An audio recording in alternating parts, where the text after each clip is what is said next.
Hey everybody, it's the dude here to bring you another video. After last week's soul-crushing premiere, it's nice to be back in a world of mystery, wonder, and fruit puns. I'm usually not the biggest fan of episodes with zero Rick, but Morgan and Carol are heavy hitters in their own right.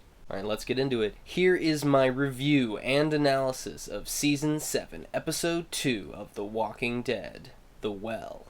The title The Well comes from an ideology found in the Kingdom. Drink from the well, replenish the well. It's a pretty common idea that if you live in a community, you help that community. Alright, we open on Carol, wounded from her run-in with the Saviors at the end of the last season. She's being carried on some kind of cart. We can hear the clip-clop, clip-clop, clip-clop of horses in the background. We see she's being transported by a number of people in armor, or whatever passes as armor in the zombie apocalypse. Carol briefly gains consciousness in the cart before passing out. Then, suddenly, zombies are everywhere. Morgan and the Knights are killing the dead left and right. The cart Carol's on is flipped over. Shaken, Carol looks up and sees a girl, hazy in the distance. She blinks, not believing what she sees. When she looks again, it's a zombie. Carol gets up and runs into the woods. I was a little surprised that Carol could move at all, considering she had been shot in the leg and in the side. The two places that I've heard are the most painful places to be shot in. But maybe it's just her adrenaline, maybe it's her fear. As she's running through the forest, she approaches a small house. Inside, she's shocked to see an old woman. But when she looks again, it's also a zombie. What is going on? Behind her, all of the Knights are getting zombie kills of the weeks. But from Carol's perspective, we see that she is seeing these zombies as living people.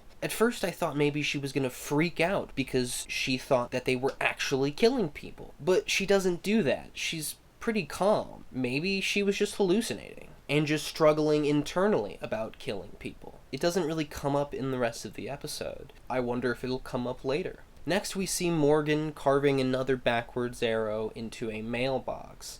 When he's done, he flips the little red flag. I've heard a lot of people wondering what this means. I think right now, he might be trying to mark his way back to Alexandria. Because his plan after Carol is all healed is to go back. And the little red flag is something he can easily remember, that when he sees that, he'll know.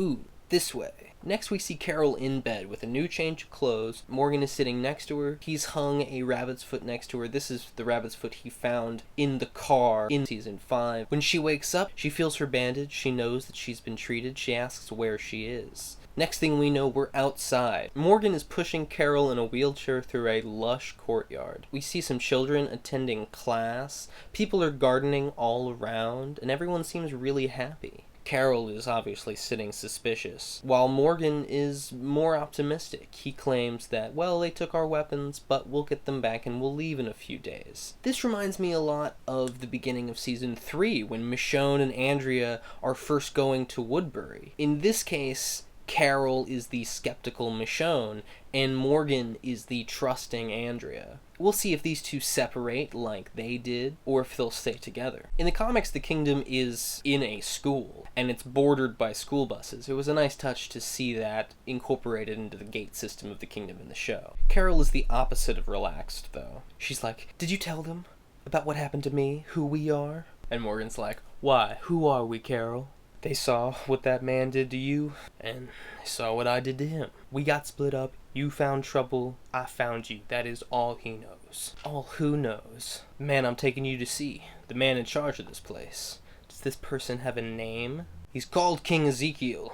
And, he does his own thing." As Morgan is wheeling Carol into the auditorium, we get our first scripture on the wall. "Hope is the North Star. Let it guide you." Then we get our big reveal shot of Ezekiel. White dreadlocks in his throne, steward at one side, and tiger at the other, with a nice castle set behind him. And Morgan's like, "Yeah, I forgot to say that Ezekiel has a tiger." The first time we meet Ezekiel in the comics is actually with Rick in the gang. Jesus takes him there, and Jesus gets this line. But it's plenty funny coming from Morgan. And yay, we have a tiger on the show. It looks really CG, or as some might put it, not real. I don't know why they had to put a CG tiger in there. Is it unreasonable to wonder if they couldn't just film a real tiger and then put that tiger digitally into that scene? I don't know. It's okay. It looks just like it does in the comics, and that's great. Next, we got the opening credits, which is removed Glenn and Abraham, but added Tara, Eugene, and Rosita. Now we hear Ezekiel. Shiva, enough. The fair maid has been through a myriad of trials. They are our guests. Then we get some lines from Jerry, and honestly, like, people are freaking out about Jerry. Jerry's the best. Jerry's the fruit guy. Oh my god. Hashtag Jerry. I don't really care about Jerry. I like how Ezekiel puts it. Jerry, you are my faithful steward, but your words leave me pitch-kettled. I love Carol's reaction just to the way Ezekiel speaks, and it makes sense. I mean, obviously at first we're supposed to be thrown off guard by the Apocalypse's biggest Game of Thrones fan. It pleases me to see you up and about, Carol. I am King Ezekiel. Welcome to the kingdom. Ezekiel asks Carol what she thinks of this whole place. She puts on Susie Homemaker Carol, and it's just like, it's amazing. You're amazing. This is amazing. Sheba's amazing. At first I was like, that's a bit much, Carol. But I think that's the point. When we see Ezekiel, I'm not sure he is supposed to buy it from Carol. In this scene, he really just allows her to keep up this whole disguise. For now, though. Ezekiel says that anyone is welcome to share in their wealth as long as they contribute. And that is, again, something that's very similar to the way that the governor operated. And I think that at first that's kind of what they were going for. Just like Carol, we're not supposed to trust this guy right away. Ezekiel's like, drink from the well, replenish the well. Carol's like, yep, the well, it's all about, well, oh well. Well said, Jerry. Shut the fuck up. Next, Ezekiel offers Carol some fruit, specifically pomegranates. Carol says, oh, I always found them too much trouble. Sweet fruit surrounded by bitter. There's a bit of a contradiction there, but heaven for the effort. Sweet fruit surrounded by bitters is Carol. She's putting on this sweet persona when in fact she is the most bitter character on the show. And I think this is Ezekiel's way of showing that he knows that. Well, if you enjoy music, we have a guitarist and a small choir. So then Carol smiles her way out of there, and once outside and well out of earshot, she tells Morgan, you're shitting me, right? He's a lot. He is, I don't know. This place is a damn circus. It's make-believe. It's playtime. Carol tells him that when no one's watching, she's gonna leave. And he says he can't let her do that. And she's like, well, you can't stop me. I don't care if you found the secret to life. I haven't. I know what I've started. What has he started? Maybe he's trying to say that he knows what he's said to her, that all life is precious and you shouldn't kill and you should save everyone. But he's changing. He's not absolute. But Carol doesn't really listen to that. Then we go outside of the kingdom. Ezekiel is taking Morgan and some of his knights to go round up some pigs that got loose from the kingdom. Morgan sees that they are feeding the pigs the dead. And then Ezekiel's right-hand man, Richard, who's in the comics and a terribly nice guy, says, we want their bellies full of rot. And instead of asking any questions, Morgan just shuts the fuck up. I guess we're just going to be left in suspense. Then we're introduced to a new character, Ben, this younger, less experienced person who is told to go kill that zombie, just like we practiced, but he fucks up and Morgan actually ends up saving him, which Ezekiel takes note of. They get all the pigs, and on their way out, Ezekiel turns to the zombies and says, may we one day cease you from this curse. Until then, know that we live on in your place. Full, festive, faithful, and free. And Richard says, only halfway free. As the trucks are pulling out, the truck with all the pigs goes somewhere else. Morgan asks, where's it going? And Ezekiel's like, somewhere else. Right then I got it. They must have made a deal with the Saviors, just like the Hilltop did. And we know from the last episode, when Negan said that he'll be back in a week for the first shipment from Rick's group, that that's how he operates. So obviously the reason they were feeding the pigs is so the Saviors would be eating tainted meat. Tainted meat! When they get back to the kingdom, Ezekiel asks Morgan where he learned to use his staff. He says, a cheesemaker, a friend. Well, your friend must be very proud that you saved Benjamin's life in a single blow. There's a saying, the pessimist looks down and bumps his head. The optimist looks up and loses his footing.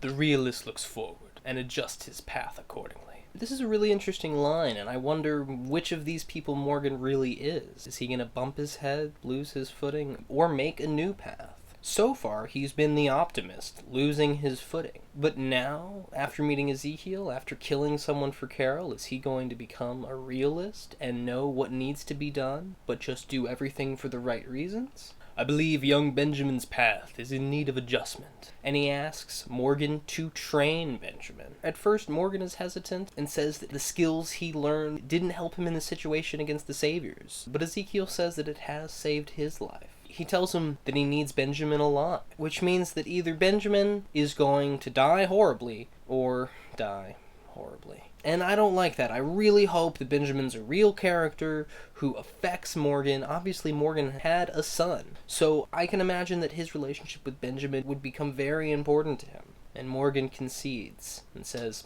okay, I'll do it. Ha! You grace the kingdom with your presence more every moment. Next we get a montage played to music from the choir Ezekiel spoke of. As soon as they started playing the music and I saw who was singing, I was like, that is exactly what I thought he would look like when I heard his voice. During this, we see Carol contemplating leaving and then gathering supplies, while Morgan trains Benjamin.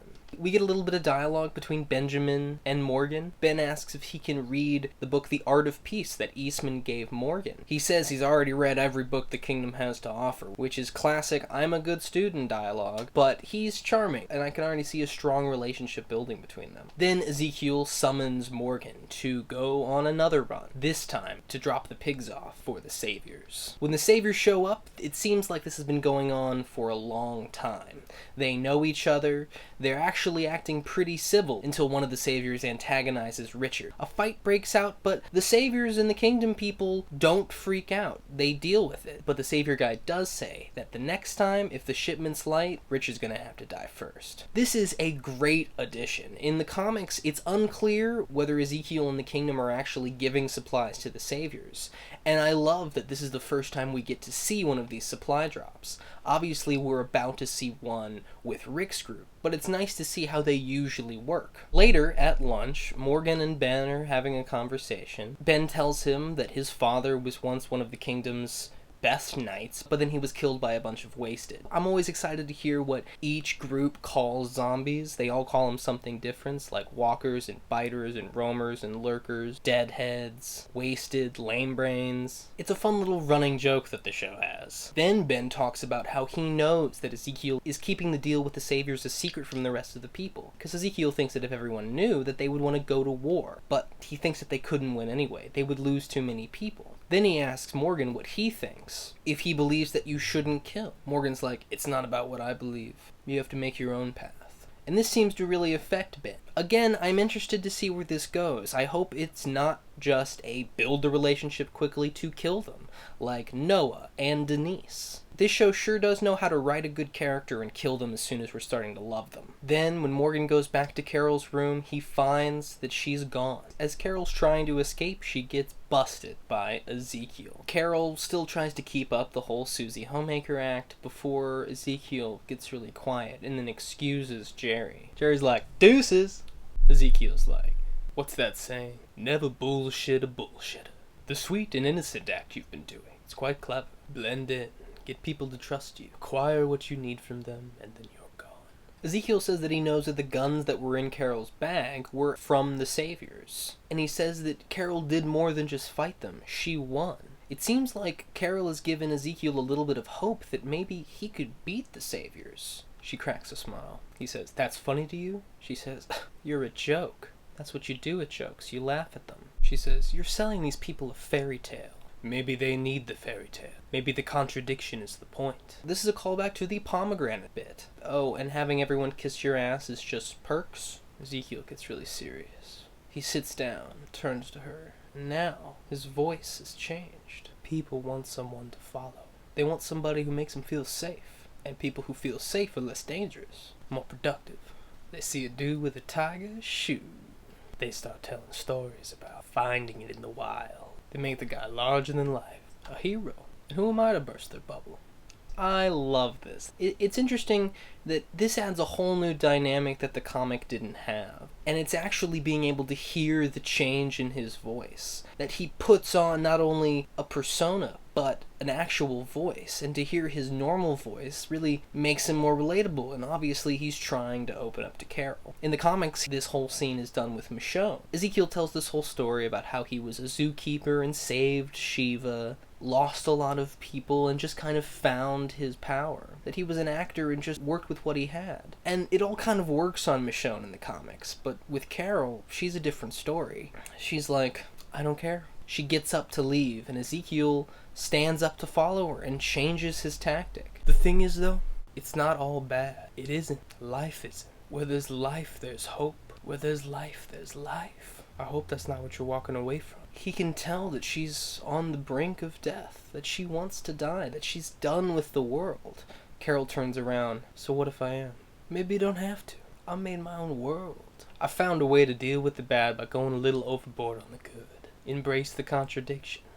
Let's count the contradiction line as a double line. Double lines are when a character says one line once and then says it again with different inflection and more emphasis. From episode 1, we had 5. I actually forgot 2. Negan says, "Kid, come here," twice, and then to Rick in that same scene says, "Speak when you're spoken to," twice. So that's ding ding. Maybe you could too in your own way. Like, maybe you can go and not go. Yeah, I sound like a crazy person, I get it. You know, maybe I am. But I think I can help. Carol's like, why do you care? 'Cause it makes me feel good. I'll get you stuff together. Find somebody I trust and meet you at the gates. You could go and not go. Oh, another double line. We'll see if I'm onto something. Oh, if it's just more bullshit. And there it is. Maybe. We don't know, but it looks like Ezekiel got through to Carol. Finally. The next day we see Carol and Morgan clip-clopping back to the house from the first scene. When they get off their horses and Morgan gives Carol her stuff, she says, "It's a good thing we're here. 10 more minutes and I might have regretted all the times I tried to shoot and stab you." And Morgan says, "I think you're my favorite person I ever knocked out." These two, for maybe a second a while ago, I thought that maybe there would be a romantic relationship with those two, but I don't think there's anything. I think there's an equal respect, but they each keep their distance from one another, because they both disagree with how each other works. As Carol goes inside, Morgan gets back on his horse and pushes the little red flag on the mailbox down. I think when he put it up the first time, he was helping himself remember his way back to Alexandria. But now that he's met Ezekiel and started to train Ben, he puts it down because he's not going back. He's staying at the kingdom. Carol goes into the house and kills the zombie that she saw through the window in the first scene. I guess she doesn't have a problem killing zombies like I thought she might have, so I'm not really sure what all that was. It might have just been hallucinating. She buries the zombie, builds a fire, and just as she's relaxed, knock, knock, knock, Ezekiel and the tiger are at the door. And he's got a pomegranate in his hand. He's like, "You've got to try these." And in the last moment, she smiles. Alright, really strong episode. I know as fans we like to see all of the characters, but this had a lot of good stuff to it. The slow mystery of what the pigs were all about and that they were actually being given to the Saviors was a great way to establish that the Kingdom and the Saviors have made a deal. I think they did a great job building Morgan's relationship with all these new characters, and they've set Carol up for a really interesting future. Is she gonna dive right into her relationship with Ezekiel? I mean, what about Tobin? How's Tobin gonna feel about all this? Man, I hope we get an entire Tobin episode this season. I'll be really disappointed if we don't. Alright everybody, that's all for me. Leave your response to this episode down in the comments section. Please like, subscribe, follow me on Twitter, and watch it again. This has been The Dude. See ya.